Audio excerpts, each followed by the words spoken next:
छत्रपती संभाजीनगरमध्ये हंबरडा मोर्चामधून ठाकरेंनी सरकारवर हल्लाबोल केला। थेट कर्जमाफी करा, पुनर्गठन नको अशी मागणी ठाकरेंनी केली। दिवाळीपूर्वी शेतकऱ्यांना नरेगाचे 1 लाख रुपये द्या असंही उद्धव ठाकरे यांनी म्हटलं आहे। छत्रपती संभाजीनगरमध्ये ठाकरेंच्या शिवसेनेनं हंबरडा मोर्चा काढला। या मोर्चामध्ये संजय राऊत, आदित्य ठाकरे, अंबादास दानवे आणि चंद्रकांत खैरे सहभागी झाले।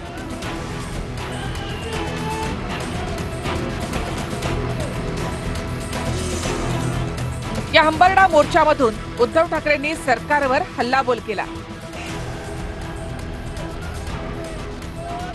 शेतकऱ्यांसाठी पॅकेज ही सगळ्यात मोठी ऐतिहासिक थाप असल्याचा आरोप ठाकरेंनी आपल्या भाषणातून केलाय। कर्जाचं पुनर्गठन करणार, आम्हाला पुनर्गठन नकोय, आजचं मरण उद्यावर नकोय, आम्हाला कर्जमुक्ती पाहिजे। 50,000 रुपये हेक्टरी हवेत की नकोयत?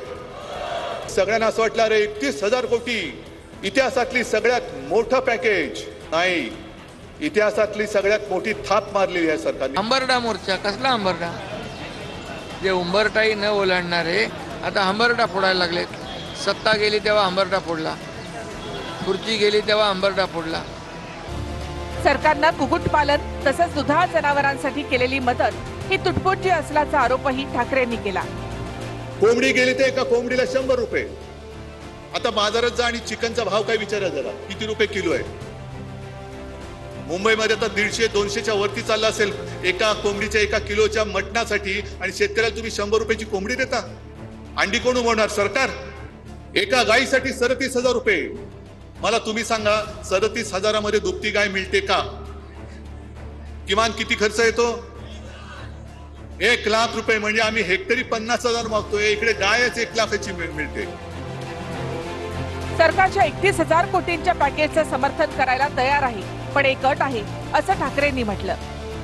मुख्यमंत्री जे बोललेत की खरडून गेलेल्या जमिनीला पर हेक्टरी आम्ही मनरेगातनं किती देणार?